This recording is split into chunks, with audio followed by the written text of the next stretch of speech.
ॐ प्राणाय स्वाहा ॐ अपानाय स्वाहा ॐ व्यानाय स्वाहा ॐ उदानाय स्वाहा ॐ समानाय स्वाहा ॐ ब्रह्मणे नमः। नैवेद्यमध्ये पानीयं समर्पयामि पुनर्नैवेद्यं निवेदयामि।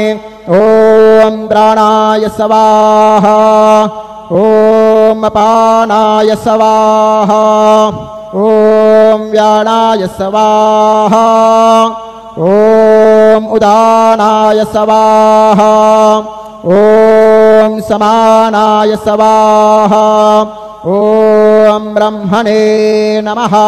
नैवेद्यं समर्पयामि हस्तप्रक्षालनं समर्पयामि मुखप्रक्षालनं समर्पयामि।